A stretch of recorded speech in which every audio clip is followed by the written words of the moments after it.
Happy Wednesday, everybody. It's Amanda Acom, the marketing director from Desert Valleys Federal Credit Union.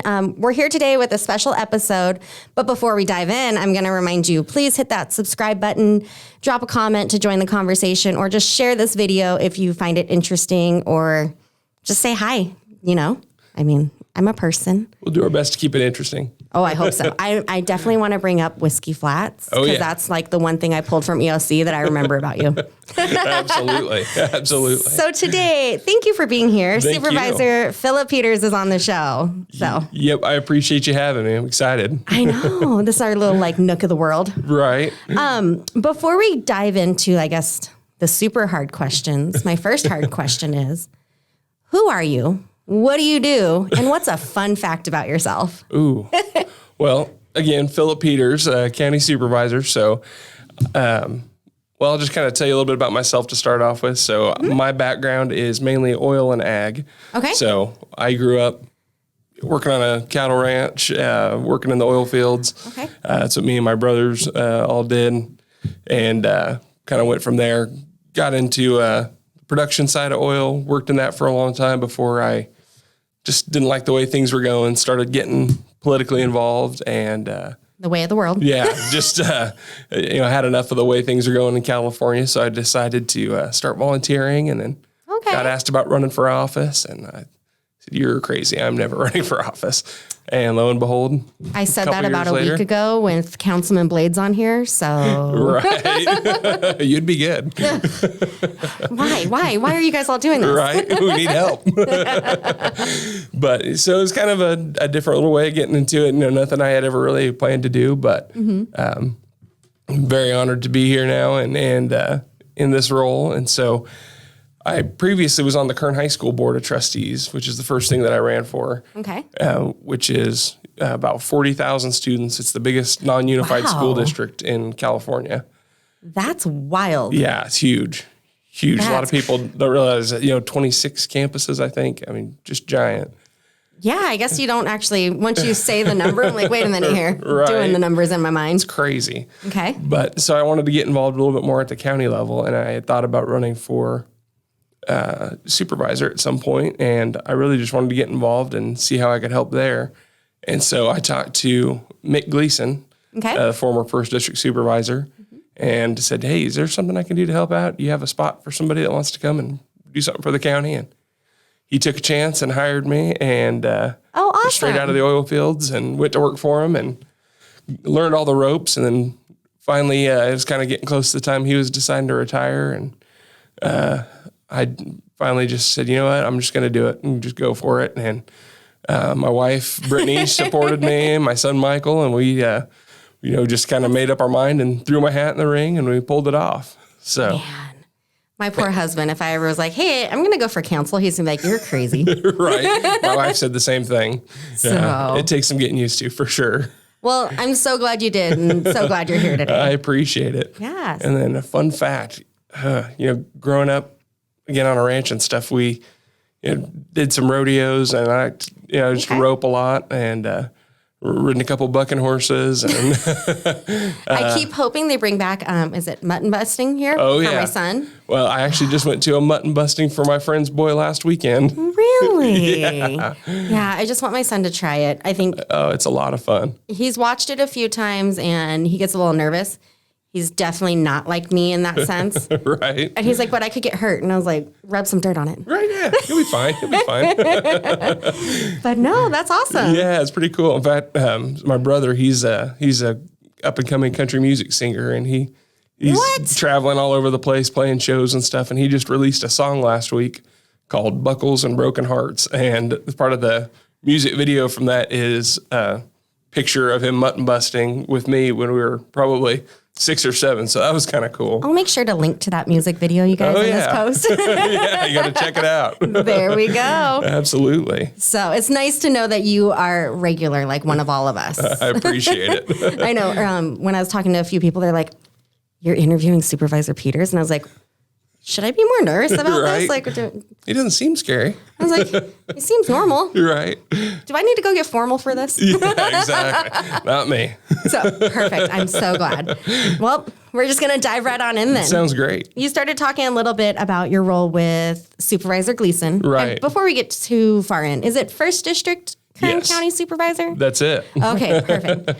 I know, I was trying to go through it, and then Hunger Games got in my mind, and I was like, so what do we do? And then we're going to talk about energy, because that's where we start talking about that. People that might not be familiar with you, how'd you get into the role other than Mick Gleason? Right. A little bit dive more into that. And then what area does District 1 currently cover? Absolutely. So, and feel free to talk about redistricting. Oh, yeah. No, I'd be happy to. If you would like to. I'd be happy to. So when I first got involved in politics, I wasn't really sure where to start. I was actually... You don't just put your name on a ballot, like write yourself in every time? Yeah, you think it should be that easy. Dang. I was actually up hunting in Tehachapi, and a buddy of mine that was on a fire crew at the time, he came up and it was my birthday, and he came at me and gave me this book about Teddy Roosevelt, who became like my personal hero. I got a bunch of Teddy Roosevelt stuff in my office. Okay. And, but anyways, I was reading about this guy that was a hunter and a cowboy and all this other stuff, and he got involved and ran for office. So I was like, maybe I can get involved. And so then I went and I joined. The seed was planted. And you're like, I can do this. Right? I think I could do this. So I went and showed up at a Young Republicans meeting, and not knowing what to expect. And they had me phone banking the first night I got there. And I was like, I don't even know what that is. What is phone banking? What is this? Yeah, just calling people and raising money. Oh, okay. And so went through that, and then next thing you know, about 6 months later, they elected me the chairman of the Young Republicans, and I was like, wow, that's quick. Yeah, why me? That didn't make sense. So, fresh blood. Yeah, exactly. That's what it was. So had fun with that, and then the more we went along, I was actually talking with Senator Grove, who at the time was the Assemblywoman, and she said, I've seen all the stuff that you're doing, and you got good ideas. Have you ever thought about running for office? I said, no way. And so, we kept talking about it, and the more I talked with people, and my wife said the same thing, you're crazy. But we eventually decided we were going to go for it, and ran for the Kern High School district. And so I got elected. I was 26 at the time. Oh, okay. So, pretty young guy on the board. And, that was really an education for me, just on how politics and the whole. I'm sure it brings a different perspective and a much needed one. Yeah. I'll throw it out there. Absolutely. So. And, I didn't know anything about the political world before I got into it, and learned a lot. And so then, fast forward, I was still working in the oil fields at the time. That's more of kind of a volunteer role. Okay. And so then I said, I want to get a little bit more involved with county stuff. And so that's when I talked to Mick Gleason, who I knew through his chief of staff, Leanne Cook. Okay. As I've known Leanne for a long time, and she actually stayed on as my chief of staff. She's very kind. I've only met her through email, but I very much appreciate her. Yeah, she's good. She keeps all the trains running on time. Yeah, as it should be. Yeah, exactly. But so anyways, she introduced me to Mick, and Mick took a chance on me, and I worked for him for several years, and got to learn from his leadership. And he was an incredibly sharp guy, great leader, and he taught me a lot of stuff. And so I think kind of him helping to mold me politically, as far as how to go out and advocate and be a leader for the community. Because he was supervisor how long? I believe he was elected in 2012. Okay. And then so through 2020, so that would have been 2 terms. Because I remember I moved back in 2013 from the coast, and I do remember his name on the ballot and all the different. So I was like, okay, I recognize the name, recognize all. Right. So all yeah, right. And so he, he was from lived in Ridgecrest, and was the commander of the base, and so he taught me a lot of about the East Kern area and about Ridgecrest in particular, and so I got to be constantly engaged with the community over here. And I think running for office, that gave me a transition that was so much smoother than it might have been otherwise. I think it would be really hard for a person not knowing any of this stuff to just slide into this role and hit the ground running. But especially for us over here. Right, yeah. It's it's a whole different world, different priorities, and different needs. And, but that's important to understand that. And I think I was really fortunate to get to have that relationship going into this role. Yeah. And so, as you mentioned, what area District 1 covers, and that is a huge area. It's crazy. Kern County itself is 5 districts? 5 districts, yeah. So Kern County, as we all know, is huge. I mean, it's twice the size of the state of Delaware. It's much larger than people think. Yeah, it's like over 8,000 square miles. It's huge. I love, so I did live over in San Luis Obispo area, and people are like, oh, Kern County, so that's like Bakersfield, right? And I was like, well, it's a little bit bigger. Yes, but no. Yeah. I was like, I live about 2 hours from Bakersfield. Right, exactly. So. Yeah, people just don't quite get it. No, they don't. Yeah, you can go, from the desert up to the mountains to, just so much different areas. It's like talking to someone from the East Coast. They're like, oh, you're from California, so you're in the beach. Well, yeah. No, not quite. No, I definitely got tumbleweeds in my backyard. Yeah, exactly. We got cows. Yeah, I have chickens. I want a cow. Yeah. I want cows. Oh, yeah. Yeah, they're a handful. It's fine. Right. But no, so we basically, District 1 goes from western part of Bakersfield, mostly northwest Bakersfield, to kind of reaches down to what you might consider the southwest part of Bakersfield a little bit. Okay. Just takes in that sliver of Bakersfield, and then basically it's all of northeast Kern County. So crazy. Yeah, I mean, if you drew a line, or basically just if you quartered Kern County, it kind of looks like just that northeast corner. And so it goes all the way up, takes in Glenville and all those mountain communities up to Tulare County. Okay. And then takes in all the Kern River Valley, Lake Isabella, Kernville, Wofford Heights, Weldon, that whole area, and then keeps coming all the way out here to Ridgecrest, Indian Wells Valley, takes in, goes all the way out to Inyo County. So it's a lot of ground to cover. That is It's huge. Hefty chunk. Yeah, it's huge. Well, and then, you mentioned redistricting. And so a few years ago, there was a lawsuit basically it was invalidating the lines that were in place for the county. So the supervisorial lines, they said that these weren't equitable, they weren't fair lines. So through the courts, they redrew all the lines, got them all in place. Well, fast forward 3 years, it's already time for the next census. Well, they want to completely redo all the lines again, 3 years later. And some of the maps. I feel like that's maybe not even enough time to cover all the ground. Right. Yeah. And the state made us do it in such a quick way. It was crazy. But fortunately, we were able to keep the lines pretty similar to what they were, minor adjustment here or there. Okay. But some of the groups, they wanted to basically merge all of East Kern and a lot of South Kern into one giant super district, which, how? Yeah. I mean, how one Still supervisor. with one supervisor, correct? Yeah, okay. Yeah, I mean, you're absolutely diluting the voice of every outlying community. That would literally be your full-time job plus your home life. Oh, yeah. Plus your free time. Right. Just being supervisor. Yeah, there's just no way you could cover all that. I mean, maybe Mick Gleason could have with his plane just flying around place to place, but not me. No, that's wild. Yeah, just how people think that would work well. So that did not happen. Thank goodness didn't happen. Okay. So we got our lines now pretty similar to what they were a few years ago. Again, minor adjustment here or there. There is a push right now to change how those lines are drawn. There's some legislation being put forward, which would basically, right now, the supervisors draw those lines, who were voted in, but it would change it to a system where they're drawn by a group that's appointed by the head of the elections department. So people that don't even live here. Yeah, I mean, would be drawing our lines. Yeah, a group from around Kern County, and they're appointed by them. So it's another special interest type of thing. So hopefully we can get that.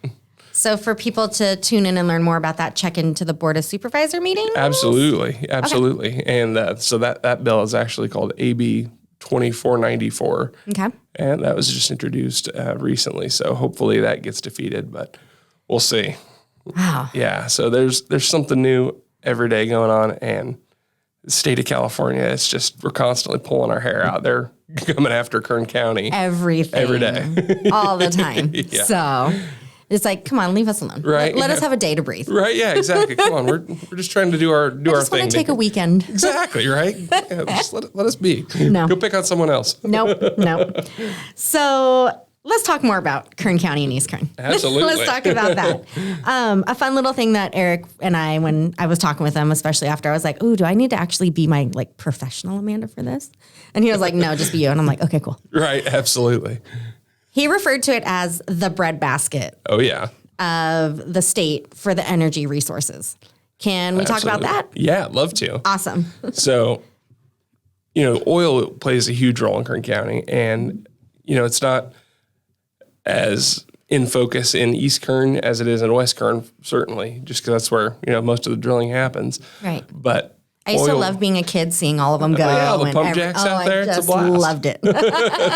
Well, and so I'm really involved with the oil side of things because that's my background. I worked in that industry forever. My dad did. My great grandfather moved out here in the 30s from Oklahoma to work in the oil industry. Wow. Yeah. So yeah, we've been doing it for a while. Okay. But the oil industry brings in like $160 million in tax revenue to Kern County. And, wow. That pays for sheriffs, fire department, libraries, roads, trash collection, just all this stuff around the county gets paid in no small part by oil. And so, and as we know, that is in the crosshairs right now from the state. Yeah, I feel. Yeah, it's crazy. And I mean, we're all feeling, this $7 a gallon gas right now. It's crazy. I mean, dude, it cost me like $170 to fill my truck up the other day. And I was like, just watching it. I was like, is something wrong? Is something broken? Right? Looking under the truck. Is it leaking? Yeah, exactly. I stopped at AM/PM on my way over here and filled up my truck. And, the pump automatically kicks off when you get to $100. And I was like, what? And my truck is still not full? This is crazy. The pump mine didn't automatically kick off. What? Yeah, you have to re-swipe it, I guess, when it hits $100 at this one. Well, apparently, one of our local ones does not. That's handy. Scary. For sure. But I'm going to go on a little tirade here if you don't mind. But feel free. So the reason the state keeps saying that they're coming after oil is because of, green, eco-friendly, this, that, and the other. I guess this leads into my next question is where you see the future with the way the overall state of California is transitioning. Absolutely. I'd be happy to talk about that. Let's just take this off ramp now. Right. Detour to the right. Well, so they're shutting down drilling in California, which means people aren't going to work here. Those local services, the coffee shops, the trucking companies, none of that is outworking. They're not creating revenue. They're not generating taxes. People aren't working. And we still have to get that the fact that they're trying to get checks for gas. Yeah, right? So we'll send you back a little bit of your money. Yeah. Thanks. That'll get me 2 tanks. I know. Thanks. Maybe it'll get me back and forth to work for a week. Exactly. Well, so if you look at what's happening, though, we still have to import that oil from somewhere. We're a long way off from being not reliant on oil, many, many years. And so where are we bringing it in from? Places like Iraq, Venezuela, that have all these human rights abuses. Yeah. Our biggest place we're importing it from right now is Ecuador, where the fastest disappearing rainforest area in the world. They're clear-cutting rainforests to build drilling pads to drill for oil to send to California. Which makes no sense since we literally have it in our backyard. Exactly. And then they have to ship it on these super tankers that put millions of tons of emissions into the air. And how green is it really making exactly. overall? So way less green than letting us just drill it in our backyard, or we've been doing for hundreds of years. Or Where it's already 100 years. Where it's already established. Yeah, exactly. So. And we have experience. We have all their rules that they've put in place, all their environmental regulations that we have to play by. We've got it all right there in our backyard. And we could be making people work or putting people to work here locally to take advantage of that. But no, we're going to give the appearance that we're doing something good and environmentally friendly just by shipping it off somewhere else. No. So it's super frustrating.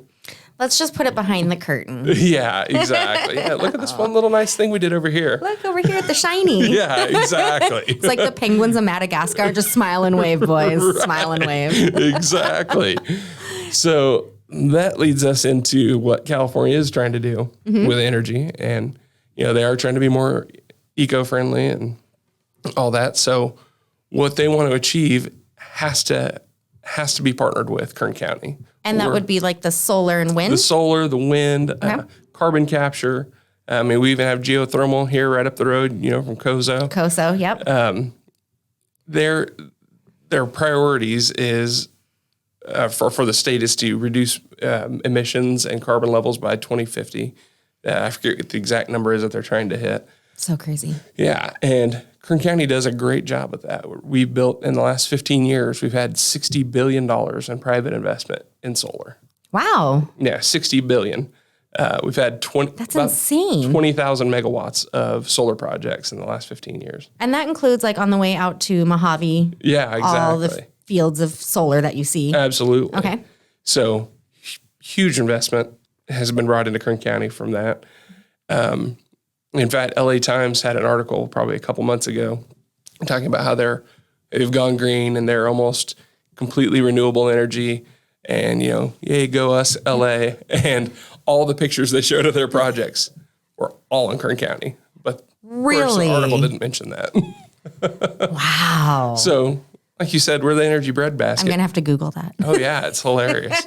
And so here we have all this oil we could be producing, but hey, we're trying to help with the renewables too. We're building tons of it. We're sending all this renewable energy all over the state. Because we still have the turbines. Mm-hmm. Those are going. Absolutely. When I was a kid, my dad used to tell me, he's like, oh, that's why it's always so windy when we go to Tehachapi. And I believed him till I was like 14. That's too funny. I've heard that from a couple people. That's a crack up. Yeah.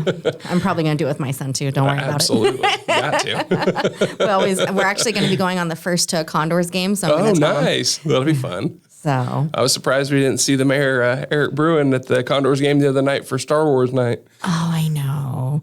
So I was like, hey, let's do something. We used to do an appreciation day with the Jethawks from Lancaster. Oh, yeah. Well, they closed down. So now I'm like, hey, about the Bakersfield Condors. He's like, yeah. It's just because you like hockey. And I'm like, I don't know what you're talking about. Right. What? But I know what, me with the Mighty Ducks tattoo and all the hockey memorabilia. Heck yeah. I know. I should tell him, let's go to the first game on Star Wars night next year. Well, fortunately, my district director, Joe Brennan, he plays hockey. And so he keeps me all in the loop on the hockey stuff. I like to go and watch it, but I don't know. I think I'd be dangerous on a pair of ice skates. My husband is 6'6", and he played hockey from when he was, I think, 7. Oh, wow. On. But No at kidding. like 10, he had to have surgeries on his knees.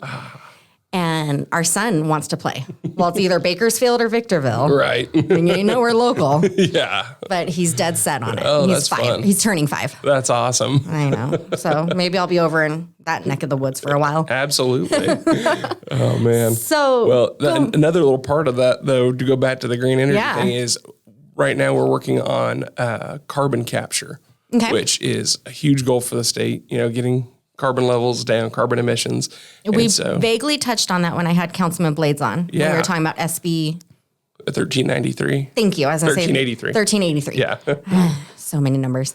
Yeah, it's too many for me to keep track of. I got to keep a little notebook and jot it all down.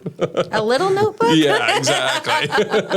So many acronyms and numbers in government. It's crazy. It's wild. I just want to have all you guys on as a panel just to talk about acronyms someday. Oh, no kidding, right? Acronym soup. Exactly. So, yes. So we have already had enough. I'm trying to remember how many projects that have been brought to the planning department, but I can't remember exactly, but basically it would be 80 million cubic feet of carbon storage, I think, in Kern County already. And so... And we're trying to expand that right now. Oh, yeah. Okay. And we have the perfect place to do it here in Kern County. And, as we go forward, this is going to be a lot of new technology, which... Now, carbon capturing... Yes. They are trying to... again, transition that into renewable energy sources. Yeah, and I don't really understand a lot of the science behind it, and if I'm being completely honest. Me neither. But I know that there's direct air, and then I think it's called green hydrogen. There's a couple different technologies where they take that carbon and they store it underground, and and they do what they do. If anyone watching knows someone who knows more about this, give me their name and we'll have them on. Yeah, absolutely. Yeah. But... this is going to be a whole new wave of potential investments for Kern County. Okay. It can attract new businesses, and then it's going to be a lot of new technology that we need. And as we all know, who specializes in new technologies? China Lake, Ridgecrest. So Yes. I don't know what they do out there, but yes, they do something. Right. I'll ask Captain Lori when he's on, Yeah, or Captain Scott. So some exciting stuff happening on the energy front. Okay. The one thing that is, again, a little frustrating, though, from the state, we look at what I call the unjust transition, but it's the just transition away from fossil fuels. They want us to focus on solar. Well, solar, they have a thing in place called the Solar Exclusion Tax, where we can't charge any money on any tax revenue on these projects. So when they build these projects, we've already missed out on over $100 million in tax revenue that anybody else would have paid. That goes to putting more deputies on the streets, that goes to paying for our fire department. So like you said, versus oil bringing in that tax revenue, Right. paying those resources. Yeah, now they're saying Solar exactly. is just solaring over here on its own. Right. We're trying to be good partners and say, okay, well, we'll do solar as well, even though they're trying to not let us do oil. Mm-hmm. Then we partner with them, we do the solar, and then they don't let us benefit from it. So unjust transition, 100%. That's hard. Yeah, it's difficult. So you mentioned China Lake and Ridgecrest.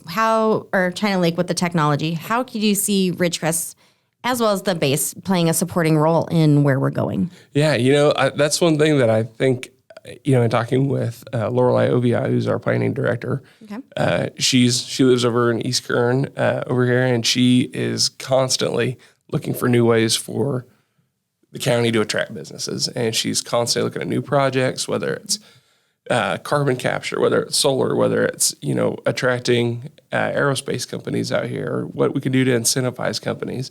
And she is just the queen of attracting new business to Kern County. And so she just does all the networking. Oh, yeah. And she's constantly reaching out to communities and saying, okay, well, what are you guys offering that I can go out and, shop around to these other communities? Or, hey, what do you guys need over here that maybe I can find somebody else over here to fill that gap for you? That sounds familiar. In a couple of weeks, I'm going to have JP Lake on from Kern Venture Group and B3K. Absolutely. Which definitely I'm not versed on right now, but just the small studying I've done, it sounds very similar to the Kern Venture Group ideas. And she's a part of that. And okay. She stays engaged with B3K and all the other groups that are trying to do the same thing and bring these new ideas here. So I think there's a role for all of Kern County to play moving forward, but I think, bridging the gap between East and West Kern and building those relationships and, just trying to be mutually beneficial is how we're going to do that. That's a perfect lead into, I'm going to bring it up because it's part of my community, part of Ridgecrest. Ridgecrest has always felt like we're sitting at the kids' table. We're watching everybody else over in Bakersfield, over yonder. Right. How do you feel that, with engaging things like this today, having you here, what else can we do to feel like as the community to get our voices heard, to get out there and be a part of the game, I guess? Yeah, absolutely. Well, get off the bench. Yeah, exactly. Well, Bakersfield really is the 800-pound gorilla in the room. It's that we have such a huge population there. It's crazy. Even that one little sliver I was mentioning in my district. Yeah. That's 70,000 people in that one little sliver of Bakersfield that I have. That's so wild. Yeah, it's massive.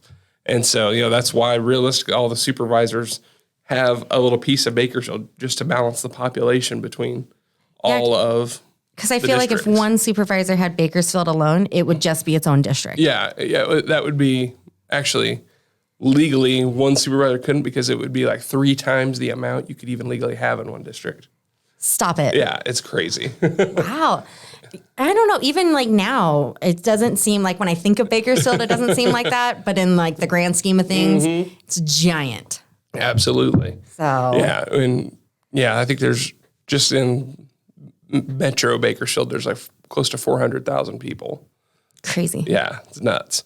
But realistically, I think that, when we were talking about redistricting, you have one supervisor taking care of East Kern and all that other area, that marginalizes everybody's point of view. that marginalizes Ridgecrest, all the other outlying communities, decreases their voice at the table. But I think right now, the way we have it, every supervisor has a little piece of Bakersfield's, which is not a bad thing because we're connected and engaged and know what's going on there. Yeah. But we also represent large parts of other areas outside in communities. Yeah. And, I have geographically most of my district by far is not in Bakersfield. And you don't say. Yeah, exactly. And it's really, I think, important to, do things like this where you're doing that communication, where you're getting to know the supervisor, your local representatives. I know you said you had a couple of the city councilmen from Ridgecrest on the show. But I think things like this that are more informal, it's not, oh, hey, there's that guy at an event right now, Well, and I feel like the resources are out there to get the formal facts, to absolutely. hear all the acronyms and that setting. Absolutely. I mean, I will definitely link to the Board of Supervisor meetings. Right. But again, like we were talking before, this is a backyard conversation where it's laying it out in layman terms and 100%. I'm asking the goofy questions. But that's what's really important, I think. And fortunately, like I talked before about working for Mick Gleason, I had the opportunity to develop a lot of relationships out here. I've known Mayor Bruin since before he ran for mayor. I knew. Me too. I've known Peggy. I've known Peggy Breeden forever. I just love Miss Breeden. Oh yeah. I knew Ron Strand before he was a city manager. I know Chief McLaughlin from, all those guys. I was out here when the Ridgecrest earthquake happened. Been a part of all the stuff going on, and so I think, having that community presence is really important. And I feel it's good that you're out here and you see that it is the city for what it is. Yeah, absolutely. Not just what people think Ridgecrest is. Right. And especially being an elected official. Right, absolutely. So. But, I think that is a really important part of it, that being present and, in the middle of stuff. One good thing, I think, if anything, came out of the COVID pandemic is this, kind of slow transition we're having into things like Zoom, where, for example, last month I'm on the Sierra Nevada Conservancy Board. Okay. And so I had a meeting which would have been in Sacramento.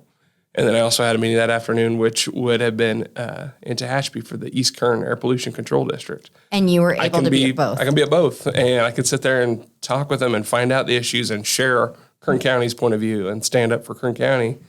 I think it is amazing. I was just in a conference in LA a couple of weeks ago, and we were talking about go back and watch like an episode of the Jetsons. Right. And how much of that technology from like the 60s is now here. It's the truth. And it's like, what were they thinking of that? Right. And now we have it. Exactly. Man, we had some innovators. Right. I feel like every time I'm in a Zoom meeting, though, it's like that, the intro to the Brady Bunch where they're all in like little box on the TV. And you're just like waiting and everyone's shifting. Exactly. I'm just glad I haven't done what that one guy did where he turned into the cat on the video. Have you seen that? No. Oh my gosh. This guy talking to a judge in court. He was a lawyer and he had a cat filter on and he couldn't figure out how to turn it off. I love the one where this guy's on a call and he's waiting for everyone to come in. He didn't realize he didn't have a waiting room. Uh-huh. And he definitely was not wearing work appropriate bottom attire. Oh no. Yeah. I mean, gotta watch those cameras, people. I know. I was so glad through all of it my son was not in school. Right. And be the mom that like walks behind like with my hair all up. Right, exactly. But no, I think it's great. Like you're able to do those resources. Yeah, you don't have to pick and choose and still do work. Yeah, and if I am in Ridgecrest today and I have somebody that needs to meet with me in Bakersfield, okay, we could do it right now over the computer and vice versa. Mm-hmm. And so I think that really helps, just get people, more access, I think, to people. One thing that I love about doing this show, it has become like my little baby. Eric and I laughed about on the last recording that we did. The topic of doing DV Live was pitched to me, and 10 days later we were filming the first show. Oh, that's awesome. And I was like, and he's all, and you're going to be doing it. It's your whole thing. And I'm like, what? Awesome. And I was like cameras and me, what? Right. But now it's like getting information, going to baseball games and people talking about that they actually watched it and learned something. Absolutely. Because they don't have time to watch a 3-hour council meeting. Right.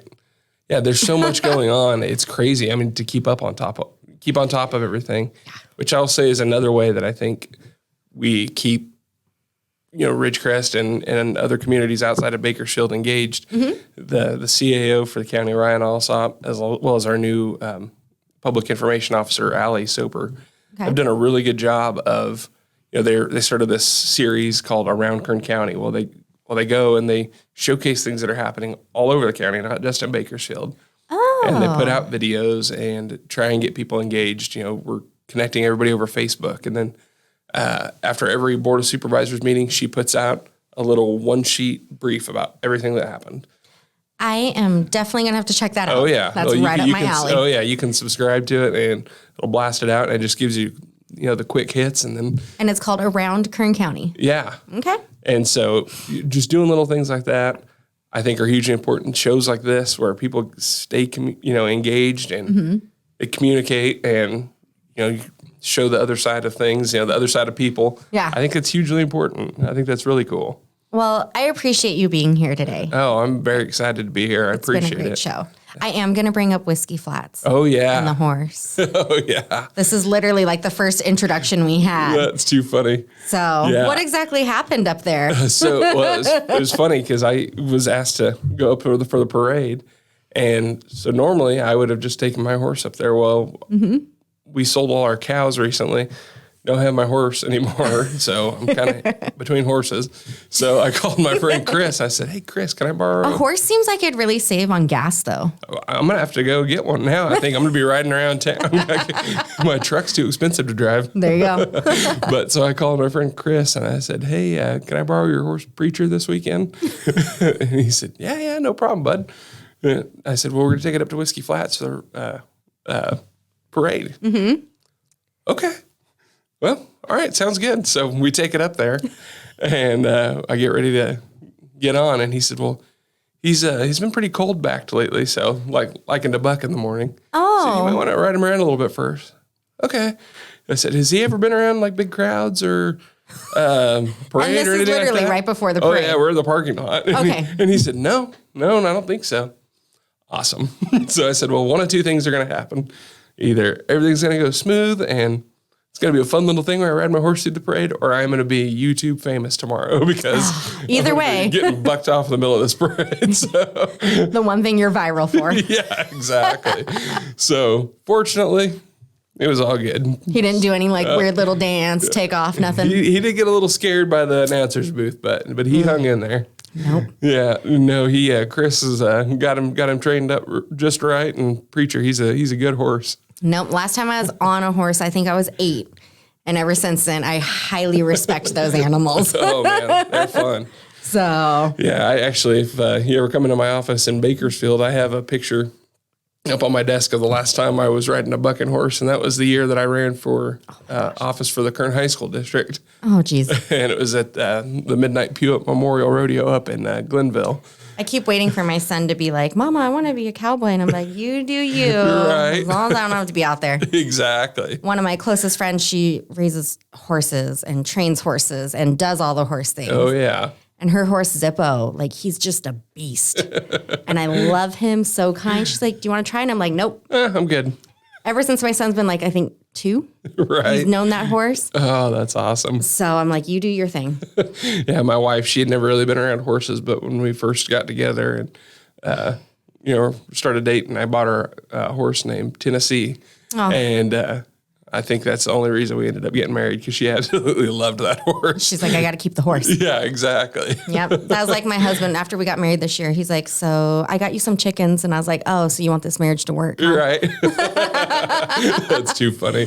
So, thank you again. Well, thank you. I really appreciate you having me on. And this is a really cool show. I got to watch a few episodes, and I'm subscribed now.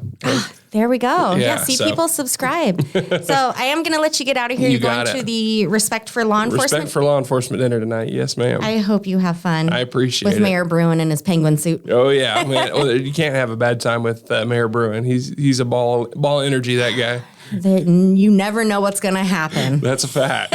Well, thanks again, Amanda. I appreciate it. And thank you, everyone, for watching today. Again, make sure you're subscribed as well, and drop us a comment, share, all the things. So have a great Wednesday night, everyone. Bye.